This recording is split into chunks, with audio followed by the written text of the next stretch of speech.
balingi nanga mot de passe pona banda kona bige. Voilà, amis internautes, bonjour, bonsoir. Très heureux, chers internautes, de vous avoir encore trop.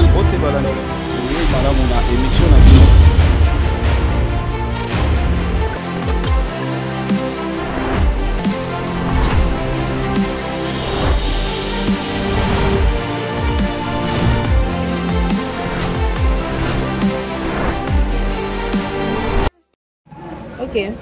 Botala bien, ça va discourage. Ils ensemble à discourage, na chapeau, na ikinase Jordan. Pour tous les bana les rois de la forêt, ils ont souhaité aïe. Bah on a ce bateau fin. Yo, wana, ma papa, to lokota yo. Yo sida wana ya mubali no, mais on a poto kabole pa ba amiki. Ba vient na biso ya liki de chapeau, bo sala attention. Bana miki, bo sala attention ba boga. Keba malade elingo na miki. Ozomo. Bo keba malade na miki. Bo sala attention. Mwana mwasi wana azana sida, mubali nepe azana sida. Neti sida na bango ba kaboli. Balingi basa neti ba ko critiquer présent na biso. Et simba te, ma pata azana niveau na bango te. Tala no bano ya bocho atangisi. Oko imaginer te. Ser na minute ke na miki na peso mbote ato. Oye bakake biso tozilaka baolo babaya na kisasa tofuta na bango mais boke bakaka ligue de chapeau ba vient na biso to boy na biso bozwa maladi wana yo mabole yo zela o mabole yo Karine Mokonzi comme nous sommes mabole ozoyo ozaki salite to lokota mobali na wana erichona sida azokaboelo sida po finga ka bato o finga mama na biso mama si régime apata o kokate soki olingo kufa na maladi no sida yo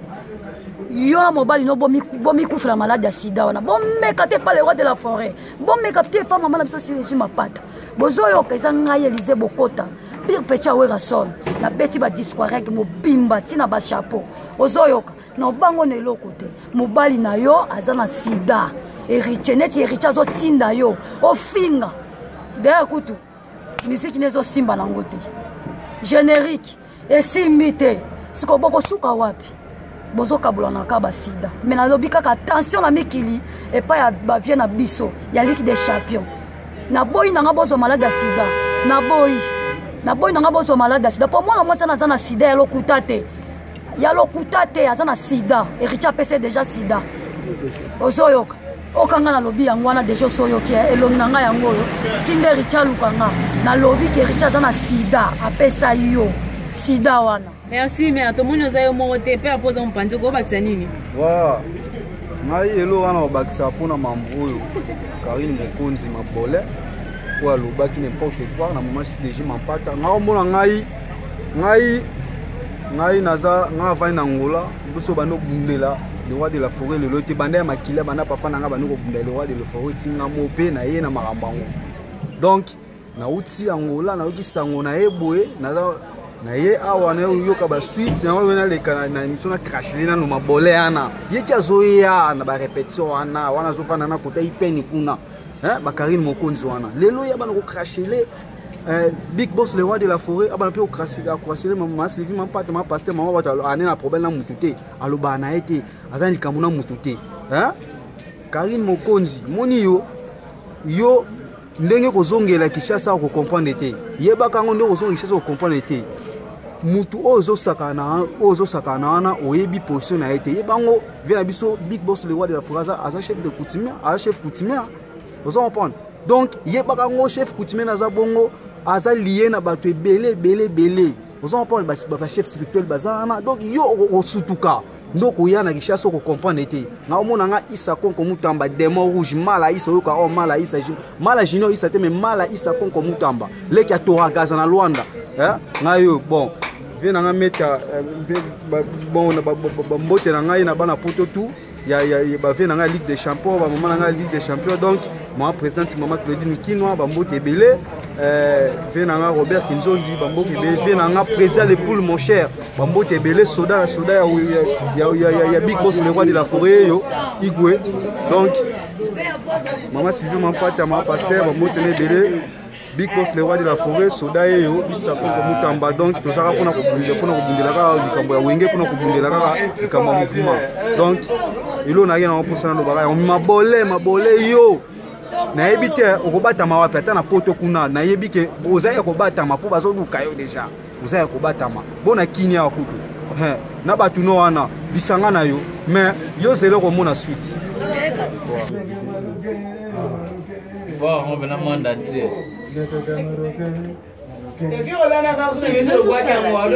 bon ya on a bi congolais a peuple béni parce que d'abord tant naza pasteur mingi bandima na bango tebe suko bino bondima ateke naza mosali ya nzambe siko na kela députation beaucoup biso ko réclamer oh ye mosali ya nzambe ate donc c'est boyebi na minoki naza mosali ya nzambe parce que normalement bondima na oteke naza mosali ya nzambe siko na kela députation et comme so mosali ya nzambe non bon naza mosali déjà merci pour vous reconnaître que na mosali ya nzambe mais na kela députation naza ngamote mosali ya nzambe avant même élection oh ya 2018 na 2011 na 2006 to mona ba sali nzambe oyo bango bandimaka ke bazala sali nzambe bakendaki na parlement ba postila pe mingi bazwa pe mingi bazwa te bato balobeli yango te bon na députation oyo susu ya 2018 na kasi kutu nazanga moko ngakutu bandima nga teke na mosala nzambe mais basali nzambe oyo bango bandimaka oyo bango babengaka ke bango nde basali nzambe tondi ebele na députation oyo bamusu bake na provincial bamusu bake na national bamusu bake na provincial na national mibale mba moko siko ngakutu bondima na bino teke ngaza mosala nzambe na kekaka na moko na provincial mais bozo réclamer donc voilà congolais a peuple béni ayebi ne loko alingi te donc tokeka kosalela la population nandiki peut-être na parlement kuna babomaka batu be basambelaka satan ou be bavotaka baloi po eboma batu non tant de jours que plaider pour na bolamu ya peuple donc ezaka mosala ezaka kosalela nzambe donc kotoana déjà merci pour vous reconnaître que naza mosala nzambe bozana souci nanga ke na rotina tiki mosala nzambe te nazo continuer quand des bino campagne au coup déjà ezo déranger nazo mais eza ko empêcher nga pété naza na présence en Zambie nazo sambela et puis anandaku toujours za na ba veiller na ba pasteur ba prophète ba intercesseur et tout ça malgré campagne mais naza toujours na présence en Zambie ko to vraiment batu ba banga na bango te bo pesa ka chance na kende kuna mais ko ba ko atiki musala Nzambe o anani toza ebele o penza bondima ba vrai serviteur de Dieu po ngaje bandima ba ngate naza servant de Dieu mais o penza bino bondima ki baza ba sala Nzambe toza na bango mulongo na députation. Voilà, maman Sylvie.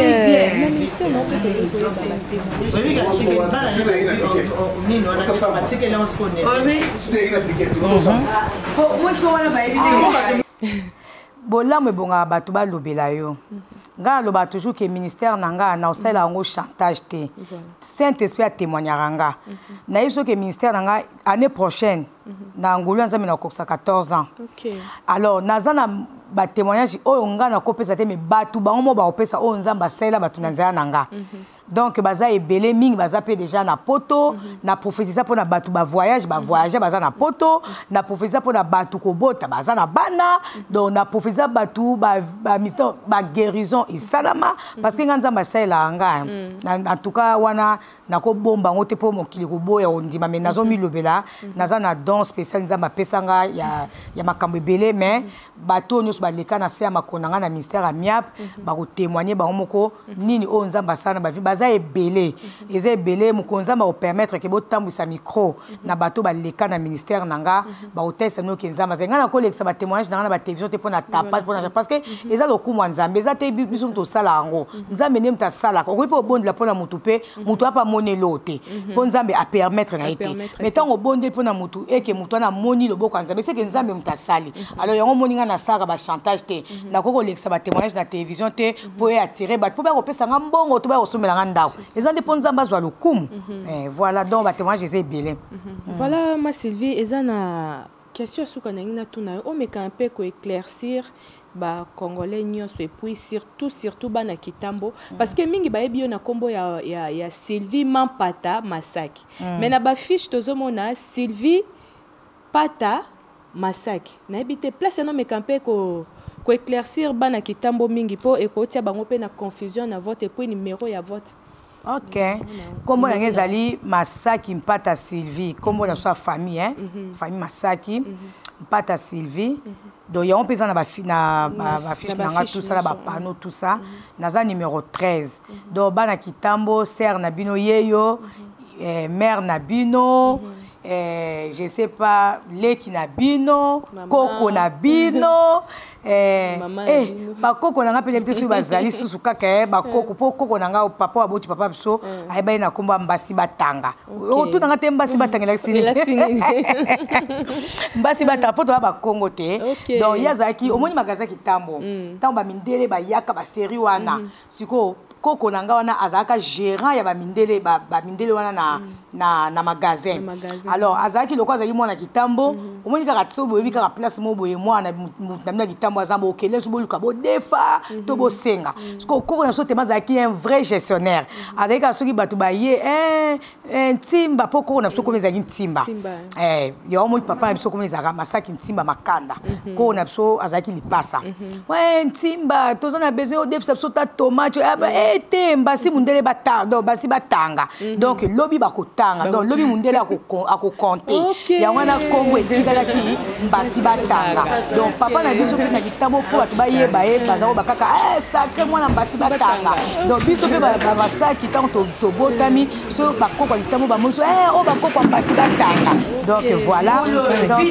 bana Kitambo na ngipino ebike rezo lekelanga na barateki bolinganga boye vraiment yango tozolo ba déjà so rezuite exact tricage na yoki na ma parce que ba biso to moni non na yoki souci po ba musu ba binanga ke okala no zaki wa melo za na tana ngo ba Kitambo nzamba yoka kolia na bino nzamba yoka vraiment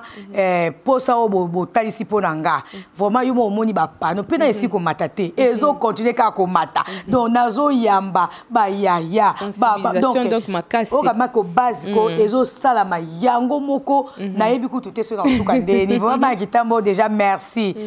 pour la voix nous sommes au pesanga voilà message nous ko pesa en tant que moi pasteur message nous ko pesa en tant que moi si star et puis maman Sylvie Mbappé kozaka exemplaire ya ba star muso donc lelo o comment ta jeune fille mo boy alingi musicien botika ya muso za mapata lobby na yebite so yo kango message ni siko ko pesa na bandeko na et puis surtout na base na ya Kitambo parce que bango kuna balobi aussi au l'équipe des jeux à député na bango. Merci donc beaucoup. Donc ceux qui tricage ba habiter mon boulot ba osala exagéré na ba marche ba osala. Vraiment en tout cas conseil na ko pesa na bandeko basi na ba musicien lobby. Oyebi ke lobby ba mampata ya lobby ba mampata ya lobby na zolinga bozala ebele poza la mampata zalaka d'abord fidèle na mobali na yo poza la mampata yeba ko s'occuper na mobali na yo poza la mampata zala mwaso ayebi nzambe mwaso abanka nzambe ko yeba ka nzambe na munoko te mais yeba eti na kati na yo koza la mampata zala mwasi oyo olambela ka mobali na yo moko koza la mampata donc benga mobali na yo ba kombo na ye nyonso so aza président benga ye président so aza chef benga ye chef donc yango koza la mampata koza la mampata zala na bolingo na ndako no batu balia batonda na ndako no mutu alela nzala te ata biloko ezalaki te somba ta sardine pesa mutu alia wana nde koza mampata yamba mutu nyonso akoya kobeta porte na ndako na yo lia na batu nyonso kopona mutu te batu baoya na gauche yamba bango baya na droite yango nde kozala mampata kutu nazala na projet nazalaka na projet étant que moi c'est artiste oyo a réussir libaya na ye nazali na besoin na encadrer basi ya ba musicien nyonso bon pas quoi encadrer bon mais nazala na suwa na sala association ya basi ya ba artiste mais c'est dommage que ba musicien basi penza tozo yebana te puis moi si penza légal netinga baza mingi te alors ngana ngi ko s'associer na basi oyo ya lelo ya lobité ngai naza pena basi oyo ya mama na kati na ndako nazala na projet nango to sala pe lisanga na biso ya ba mama oyo baza ko accompagner mibali ba na misana bango team ko yeso akoya na boy ba mise ba laksanga moi si lelo la kisinga Marie lebo la kisinga Jeanne te na lingi tango laksanga mampata na azala mampata na ya malheur pe ya bonheur pe ya libela donc wana naza na projet nango mais déjà na pesi bino déjà ba secret pour nos mampata bo sela ka makambo nga naza nango yeba ko respecter ba camarade mibali na yo yeba ko pesa bango place na bango yeba ko zala accueillante yeba ko zala et puis surtout eloko makasi na obet la cité mampata ko zala orgueilleuse ko zala lendo te parce que succès et ko leka nango pe mais yo zala kaka ndenge nzamba sala parce que ko luka pe orgueil ya koluka na mikolo pe simbaka te ozomona kolinga to comme orgueil parce que mobali na komi na succès to po azui non zala yo kaka ndengo ozalaki yango ekosala ko ozala mampata. Voilà, on a un message pour na ba mampata ya lobby sikoyo, message pour na commune na yo, surtout dans pour na église na yo, pour na ba chrétien so bazo la message pe pour na bango et puis pour na commune na yo parce que bango ba lobby ceux qui tricage ça la mi des ordres et ça la ma ba au marché. Bana kitambo na osenga kaka te bino moka bofungwa miso ya ba pe okosa bino te kitambo eza bana kitambo na komi na kitambo na oki ke batu basala akuna baza batu bauta na babanda bauta na balimete bauta bapoto so to ba komi na kitambo eza pona bana kitambo fonctionner so na communauté ofaza la mwana kitambo pour opesa bana kitambo musala et voilà même atana bo pito to linga pito kota na bo pito ba infirmier bazakuna to rekite pe ba infirmier au bazan na kitambo bo mekana ko pesa ba musala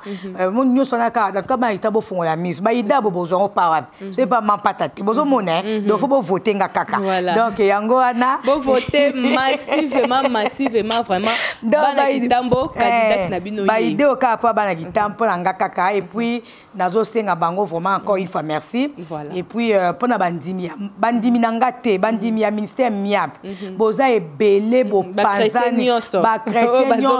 et puis que na ba serviteur de Dieu ya et puis que na mondo ya kosaila nzambe ba fona ba vwe bazebele mais nazo pambola basali ya nzambe nyonso o bandimaka ministère nanga pe oyo basungaka nga na kende toujours liboso o ba encourageaka nga kena tika te donc ba papa nyonso ba pasteur nyonso ba mama pasteur nyonso ba évangéliste ba intercesseur nyonso o bo reconnaître que mama Sylvia za mosali na nzambe nanga pe na moya lela pambola bino et bo konde ko soutenir nga na ba prière na bino et puis bandimi nyonso o ba leka na se ya makolo nanga na format pe bato na format pe bato musu ba koma pe basala ya bango ba ministère donc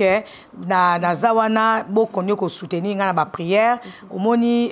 nazali le ba tei l'église na kenda ki balobi toza lokola ndako batongi likola montagne donc bo soutenir nga toujours ba prière le kaibele attendez nazo sa ba campagne nga boui batu bakoti bazamba batu bakoti ba retraite même na ndako awa donc batu bazola la pokaka mama za la soutenir za makasi donc vraiment bandimignon sa miap et puis na ministère na nga ngiri na yebi kela na chelo kuna te mais déjà na yamba ki pasteur o na tikela ki bino aya ko pesa nga rapport comment boza ko évoluer et puis voilà et puis yebi ke batu zo na okamwa ba mi yibi bazana ba pasteur pe belé na tika ki pasteur moko na tika ki ba pasteur je pense 3 mais na yeko kuta pasteur moko ayibi na kati ya ministère siko tant bazo luka o mama pasteur mama mais ba mi yibi ba pasteur pe bazali vraiment c'est dommage donc nakoya musala nzambe ki continuer nango kuta zo changer à lire et puis bon na pesi merci na batnos et puis équipe en balle na peso soutenir nga makasi so na moni docteur Musungu nga ko nesi docteur nga bi docteur yo sa makamba wengo zo sa makamba nga abi mama d'abord yo nano nazo PCP merci et wenge mo banazo mona batenta bazo ya nazo mona kakola ye abi mama nga pesa nga côté ya musique nga na ko s'occuper na musique donc pour musique peut faire bête na campagne nanga donc basa ebele nazo pesa pe merci na moni pe ba baleki na pe ba masaki bazo soutenir nga na en passant nazo citer Dadi Masaki lobby akotika la te nazo pesa pe merci na Dadi Masaki za toujours pemene ya Yaya Cédric Masaki batie ba voiture na bango vraiment na matete kapinga ya zara beser na ngata zara mwana nga molimo protocole nanga na pesa pe ma Micheline Mbote wana ba mama oyo basimba saki ya mama musakoli donc na PCP oyebi so oza musakoli na nzambe ufoza na bato oyo bazo soutenir yo o batalaka ki mama fois mela mai oyo donc ba mama Micheline na pesi ba ombote miye pe mwana ye atie voiture na ye na disposition Dadi Masaki Dadi toujours il est vraiment toujours les devants et puis na PCP na Chantal Abonge camarade nanga da France donc tozaka mo ebele mingi baza na Europe mais Chantal Abonge tozana ye toujours na pointe azo soutenir muninga yebi Chantal wana donc ba onde ba obeta ko solo yebi tant papa zo luka azo landela ya Noël mo moyena ko mona we rezate moi ya zaki wana ayeba ki ernini ya Noël fois lia on a ya zubilo quoi ki otika na siège tant susu ngakuna camarade nanga donc camarade tant susu ya Noël moi ya na sacré ça parce que sacré ça déjà miné na sécurité pour bazo kan la déjà yé allez wera moi comme pas na te akota na tabora pa Chantal azu o akokai kozwa donc Chantal a bonge na PCP mbote mingi ba mami esa en Europe ba Gisèle Fongo ba zebele ba Masiala et ba kamana ba na pauvre général Masiala ba ngo pe ba telemela nga Chantal Masiala Imelda bo telemela nga pona ya Noël bo moni andimina ke na députation donc voilà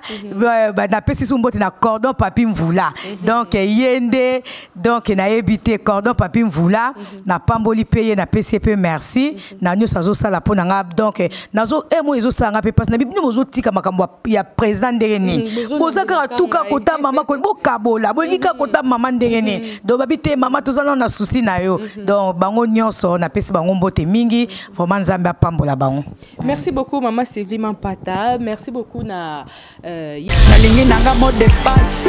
pona banda kona bige. Voilà, amis internautes, bonjour, bonsoir. Très heureux, chers internautes, de vous avoir encore drôle.